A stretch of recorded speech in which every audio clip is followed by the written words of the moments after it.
ขายเข่านะ ขายเข่านะ อันลูก ไม่ ค้า ได้มากิน ซื้อเข่ามาเอง เอามาส้มตำ ย่างสุกแล้วมัน กูละคืดน้ำห้อยๆอยู่โอ้ย ย่าง ไป ไว้ เอากันเอาใจเด้บอกเขามาจากเถื่อเด้ นั่งนี่แขก แขก เร็วลูกค้าเต็มร้านเร็ว มาประดื่มนมย่างสวรรค์นมย่างสวรรค์ ถามไผ ขายดิบขาย จิมอนเอาหยังเลือกเอาลูกชิ้นไส้กรอก แซ่บๆเปิดทานมื้อแรกมันมาอุดหนุนไปหาพักอีหุ่มมาแล้ว นั่งล่างรถอยู่ แม่นบอกพายุมันเป็นอะบอก จนแก่แล้วกู ต้นนั่นมันหักสูงมือไม้ว่าสิไปหาน เอาตัวบ่แซ่บให้เขา มืออื่นหรือมือฮื้อบ่ะ ถ้ามันยุ่มเรา เล่เข้ามาช่วงนี้ย่างไม่ทัน อุดห เล นุน ย คนละ100คนละ100 200นะคะตะกินซ้ำใหม่นะอิ่มเลยเดี๋ยวนี้นะ บัทันได้ซันเอาเพนเลย เอาสันสับเอายังอันนั้นอยู่ออกมาแล้วกันยังว่าสันแบบอันนั้นอยู่บ่บ่ได้หยังจับเจ็บบ่เอาสันได้สันเลยได้ออกมาแต่ว่า เจ้าที่โทรบอกนั่งเข่าบัทันนั่งเร็วอ่ะเข่าว่าจะไปใช้พี่น้องว่าจะไปใช้ เดี๋ยวบ่ได้ไป มันติดงานตัวเองพอดีบัตรวันที่เช้าพอดีติดงานบ้าน ตั้งเขาว่าจังได๋ พยาบ้านเพิ่นไปหามา โอ้ แล้วรอบนี้บริปลาหมึกบอก นั่งกับไปเดียว ตอนนี้ยังมื้อนี้ฮะก็มีแต่แค่ เปิดเส้นทางเหรอ จ่าสองอ เปิด ย่าง เส้นทางกันไปขึ้นกับพระ เมียนปลาหมึกเมียนตูดไก่มีกลืนไก่เนาะมีลิ้นหมู เห็นกับว่าที่21กับ ข้า ข้าม เย็น เย็น จะไป เปิ ตอน ด เย็น ขาล่อลูกค้า เศร้า ก่อน แล้ว วันที่เช้าเอ็ดบ้าง บอกเขาเจ้ายังพันหู ตอน ว่า เช้าวันที่21 ขายปีกย่าง นะวัน ปี ที่ ที่ เช้า แล้ว มั นะ นอีก ก็ ก่อน ขายอยู่ เพนละเพนบ้านแล้วก็มึงอ่ะ อันนี้สิเป็นลังอัน มันอีกก่อน จากไรจากไรไล่ซื้ออยู่ประจักษ์ไล่ซื้อ อันนี้ แบบ ของ ตู้ เพิ่น ตก เนาะ ปัญญาวันดา อย่างในถุงนี่เขา ก็ เจาะ กระชายว่าสำหรับเป็นเรื่องเลย เพิ่นจะขอบอกยูทูบไปได้อ้ายเราบอกอยู่แต่ตีเขาทำเนี่ยต่อจากบ้านเนาะ นุ่มหมูในเบอร์สำนัน ยูทูบมันจะตายแล้ว โอ้ยเฮ้ยเด็ก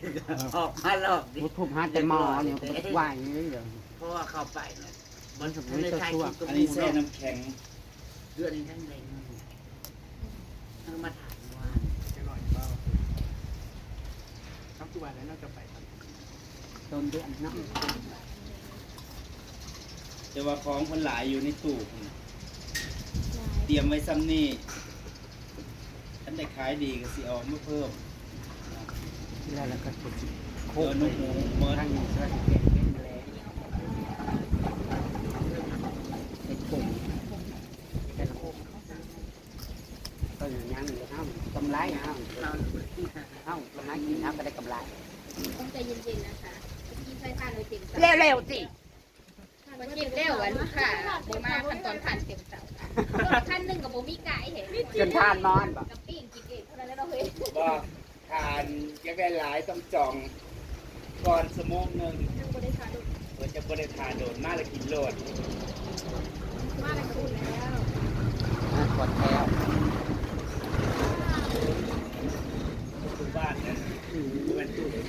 ประตูนะครับ ประตูใหญ่นะ ประตูเรือนที่เขา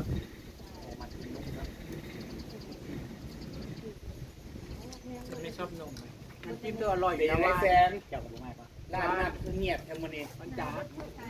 มันหนาวหนาวพอคำมาก็เลยกันหนาว ลูกชิ้นก็อร่อย วัดดี ก็ได้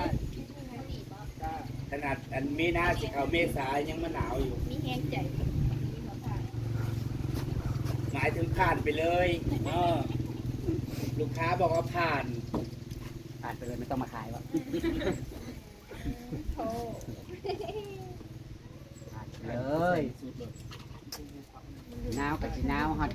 สงกรานต์อะไรบ่ เขาบอกเป็นทอดสงการเนี่ยนอน หนาวนี่ เป็นว่าเขา เจ๊ง จะ หัวเลยบอก เตรียมปิดกิจการ กิจการน้ำเจ๊ง นั่งแค่เอื้อยเขาจะเลี้ยงย้อนมันเกิด แต่เป็นวันที่เช้าอยากกินอย่าง มันเกิดใคร เกิดมันวานก่อน แม่นบอก จิกอยากกินอย่าง หมายถึงเอื้อยสิเลี้ยง ให้กินแบะตัวหนึง อยากกินหยังเว่าคือจังว่าแบบคอได้สุอย่าง เอ้ย บ่คอลาสิงัวตัวหนึง งัวปินตัวหนึง งัวประมาณตัว พอเสิร์ฟจ้า เว้าจังได๋จังว่าปลา 5,000โอ้จนไหม้บ่เลยก่อนนะ เฮ้ย Happy birthday to you ขนาดสองคนเฝ้า รู้อีกแล้ว ยังบ่ทัน คือตอบบ่เทินเทปอก นมหมูย่างไส้กรอกย่าง กินก็ได้เนาะ อะไรก็ได้ค่ะ ซิมอนอันยังก็ได้ว่าซั่นว่าคนละจักไม้เนี่ย ยังก็ได้เนาะยังก็ได้คันของพี่ เอามาซิมเบิ่งมา ก็ได้ดิ อันนี้สิอ่า ทำมีดอะไรก็ ขา ได้ ยยา ไส้กรอกอันนี้คือแซ่บเนาะมันเป็นเขาเรียกว่าหมึกแดง มือแรกทุกคน เดี๋ยวมันสิกรอบมัน พวกนี้ก็ไปป้าแล้วก็โคกมาพี่เลยเด้อพี่น้องเลย น้องทำจะไปใส่ว่า ยั มาง ยัง บ่ คน เห็น กิน เพิ่นเข้าป้าแล้วก็โคกกันเลย บ่มีว่าสิบ่กินก็สิลองเบิ่งจักหน่อยก่อนคือสิบ่เป็นหยังหรอกเนาะกินบ่หลายแล้วกินไม่เดียวบ่ได้กินโดนๆแล้ว มีแก่ดีเดี๋ยวยอดแล้ว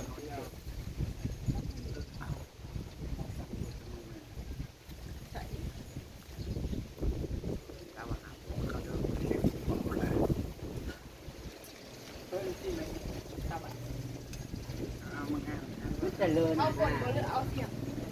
เพิ่นเจริญอาหาร สุ่มมาก็ได้หูขับมาจ้ะ เฮ้ยอะไรเด้ข้าวละอิ่มหมกม่วง ปัญญาอย่างนี้ ข้าวละอิ่มหมกม่วงกับซอกับสั่น เอากันมาแต่บ้านมืออะไร มาจากป้า มาจากป้าแล้วก็มาเลยมันย่างป้า บริปัดออกมาจะเป็นน้ำมูกบริปัด จะเอ๋ ของหล่นมาหักครึ่งหักคนปัดก็ได้ ข้าวนั่นไปสอบมาไว้ไปหา ยีเดสวรรค์บอก เอ้ยเสาแสงบอกยีเดขั้น นี่ นี่ ขั้นนี่ขั้นที่บ้าน ขั้นสีฟ้า นี่ซ่อมมาคันที่โพกเจ้าน่ะ อ้าวรถคันหน้าเลยจ้ะ นี่ก็ CPX เลยนี่ พอดีเป็นพิเศษ CPX มีเสียกี่ CPX เนาะเขาป่า ให้ง่ายกว่า เอา เก่า แว่นตาดำ ใส่แว่นตาดำเลยบอใส่ส่งใส่ส่งที่ชมพูแล้วก็รองเท้าสีนั่นนี่เลยสีสมนั่น ชื่อสีชมพูนะมันทิพย์เลย ยังพอดี ย่างเด้อ ใช่ ส่งมา ส่งมา เห็นบอกว่าเมื่อกี้เนี่ย ส่งมายังมาทำให้กิน ปัดลมมันจะดัง เอาไม่ไหม้นะ เอาไม่ไหม้นะ ได้นะ โอ้ยอย่างสองคนจะปลามันใหม่ ไปกับกระเบือ รับรองกรอบแน่นอน คนแรกก็แบบนี้นะคะนี่ระวังเพลง เอาแบบเกรียมเลย พ่อเรียนออกเลย บ่อันนี้อย่ามันทุกแห้งนี่มันเริ่มแตกกระแสงไฟแห้งบ่ได้เด้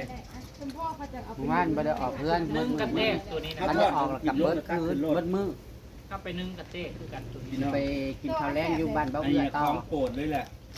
เนาะ เพิ่นมีแนวรอ ซื้มามักเองเด้ มีน้ำหลอดจุ๊บ เพิ่นมีแนวรอ ซื้อมา ไป แพงเด้นี่ เพิ่นสิแกงที่ละโงกถูกกิน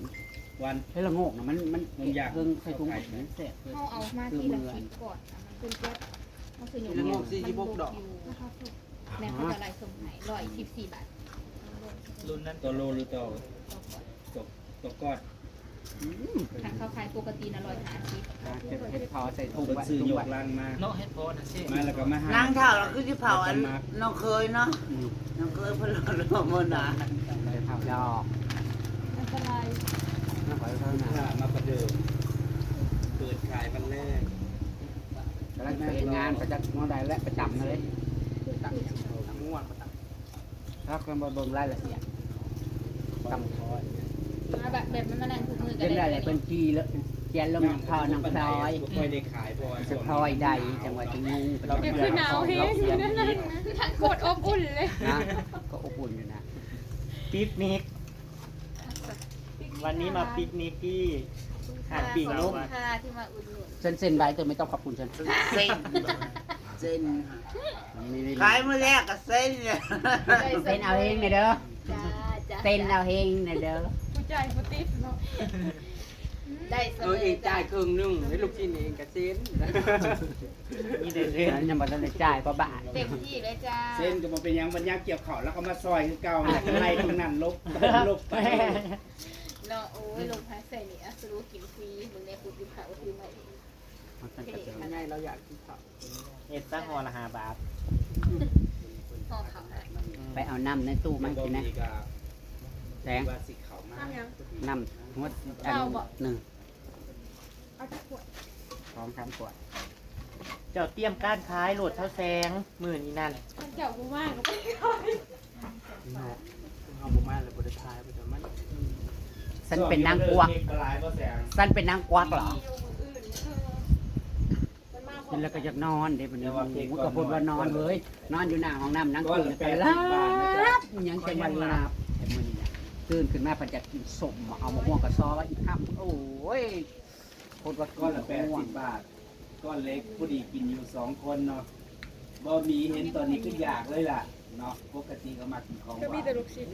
มาแล้วกินหอดอัดจุ่มเอาไว้กินหอด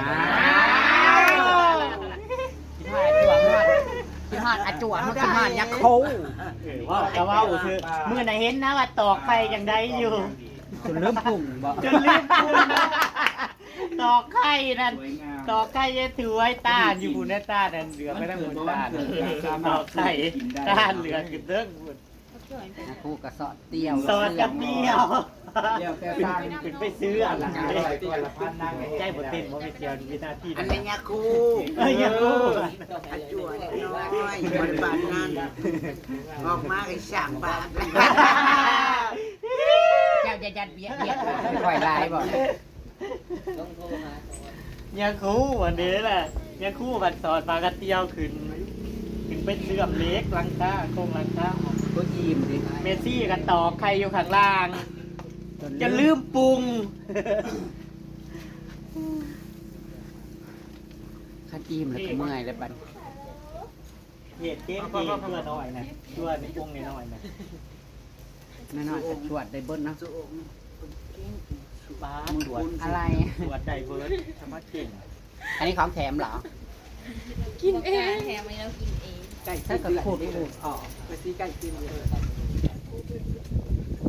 อะไรไล่ก่อน ยังบอกการอยู่ครับ กลางกลางไม่ค่ะ เดือนนี้น่ะช็อตจนไหม้ค่ะ ไม่คือกันเลย ร้านเอา มันจะช็อตมาช็อตยอดไข่ น้ำเต้าแซงระหว่าง10 บาทกับรุ่น เลยละทำปลาฟังลูกกิน เอายังเป็นอย่างที่น้ำแล้วคือฉีดดีกว่าบ่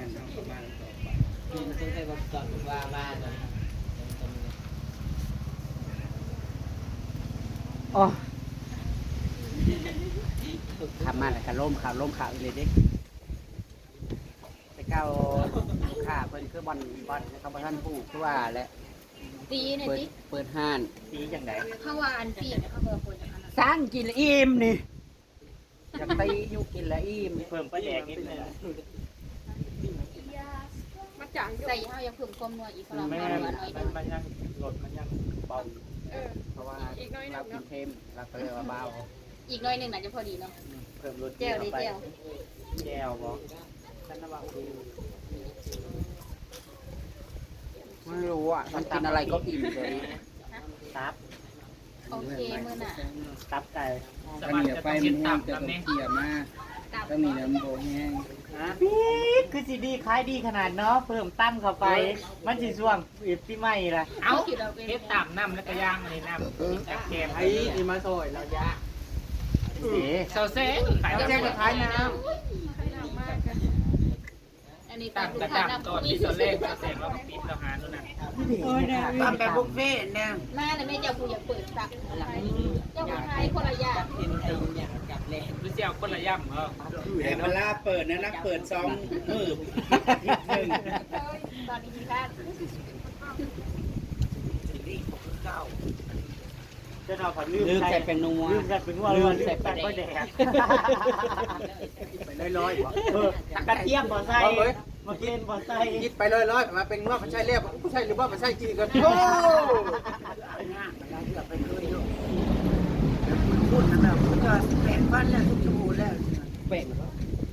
ยามอาบน้ำมักลงมักลืมที่ใส่จะผ่านโอ๊ยถ้าแปลงฟันถ้าได้มุกสบู่ก็อาบมาใหม่ จังเอาพออาบน้ำแล้วลืมใส่สลิป